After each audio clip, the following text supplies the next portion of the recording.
Hello friends, welcome to my channel queen Soundarya. ఈరోజు నేను paneer fry చేశానండి. చాలా సూపర్ టేస్టీగా వచ్చింది. మీకు కూడా పన్నీర్ ఫ్రై అంటే ఇష్టమా? అట్లయితే ఒకసారి ఈ వీడియో చూసేసేయండి. Baby paneer super.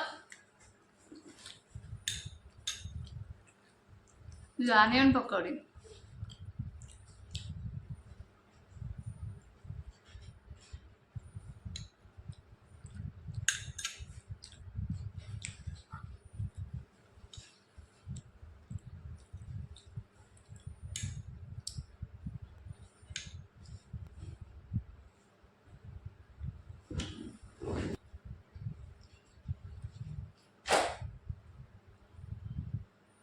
ఈ పన్నీరు సూపర్ టేస్టీగా ఉంది. అందులో మాకు పాలు అనేటివి విలేజ్లో మాకు ప్యూర్గా దొరుకుతాయి కాబట్టి ఇంకా చాలా ఎక్స్ట్రా టేస్ట్ యాడ్ చేసినట్టు ఉంటుంది.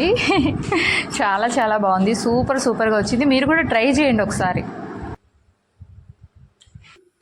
ఫస్ట్ ప్యాన్ పెట్టుకొని కొంచెం చాలా తక్కువ ఆయిల్ వేసుకున్నాను. ఎక్కువ యూస్ చేయట్లేదు. నేను ఈ వెయిట్ లాస్ ఏమని స్టార్ట్ చేసినాను అప్పటి నుంచి ఆయిల్స్ ఇవన్నీ తగ్గించేశాను. యాక్చువల్గా నెయ్యి వాడతాను. ఏదో ఫ్రై చేసినప్పుడు మిగిలితే ఆయిల్ వేశాను. ఆనియన్స్, మిర్చి సన్నగా కట్ చేసుకునేది వేసేసాను. ఇది కొంచెం బాగా ఫ్రై అవ్వడానికి తొందరగా కొంచెం సాల్ట్ యాడ్ చేశాను. మీ అందరికీ ఆల్రెడీ ఈ చిట్కాలన్నీ తెలుసు, అయినా కూడా నేను చెప్తున్నాను. లైట్గా తక్కువ అల్లం వెల్లుల్లి పేస్ట్ వేశాను. ఇది ఇంట్లో తయారు చేసుకున్నదే అండి.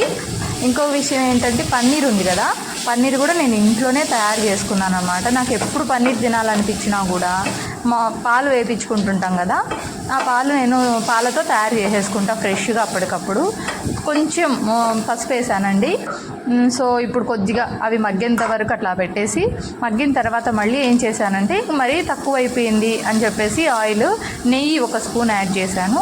ఇంకా ఇంట్లో తయారు చేసుకున్న పన్నీర్ ఉంది కదా, నాకు తెలిసి ఒక 500 గ్రామ్స్ ఉంటుంది. అంటే 1/2 kg ఉండొచ్చు పన్నీరు. మా హస్బెండ్కి నాకు ఇద్దరికి కావాలి కదా. అందులో ఫ్రై చేస్తున్నా కాబట్టి ఇంకా ఫేవరెట్గా తింటాం కదా. సో అందుకనమాట కొద్దిసేపు మగ్గిన తర్వాత అంటే ఫ్రై అవ్వడానికి వచ్చిందనమాట. ఫ్రై అయ్యింది లైట్గా, మరీ ఎక్కువ డీప్గా ఫ్రై చేయను. లైట్గా ఫ్రై అయిన తర్వాత, అంటే అందులో ఉన్న పోషకాలన్నీ పోయేంత వరకు ఫ్రై చేయకూడదు కదా. సో అందుకనమాట లైట్గా ఫ్రై అయ్యింది. ఇప్పుడు దీంట్లో కారం పొడి, కొంచెం ధనియాల పొడి, తర్వాత జీలకర్ర పొడి అండి. పైన కొంచెం చల్లానంతే. సో ఇలా అనమాట అంతా మిక్స్ చేసుకుంటే అసలు చూస్తుంటేనే నాకు తినాలనిపిస్తుంది. నాకు చాలా ఇష్టం పన్నీర్ అంటే. నాకు ఇష్టమైన వాటిల్లో పన్నీరు, మష్రూమ్ చాలా ఫేవరెట్. వెజ్ కదా, మేము అన్నీ వెజ్జే తింటాం కాబట్టి వెజ్లో కూడా హై ప్రోటీన్ అనమాట. ఈ పన్నీర్ వల్ల చాలా హెల్త్ బెనిఫిట్స్ ఉన్నాయి. చాలా మంచిది. చూస్తుంటే తినాలనిపిస్తుంది. ఫైనల్గా అయిపోయింది. ఫైనల్ టచ్ కోసం ఇప్పుడు లెమన్ యాడ్ చేస్తాను నేను ఇప్పుడు. అంటే లెమన్ అనేది మనకు చాలా మంచిది కదా హెల్త్కి, విటమిన్ సి కదా. అంతా గ్యాస్ ఆఫ్ చేసిన తర్వాత లాస్ట్లో విటమిన్ సి హెల్త్ కోసం ఇది యాడ్ చేశాను అనమాట.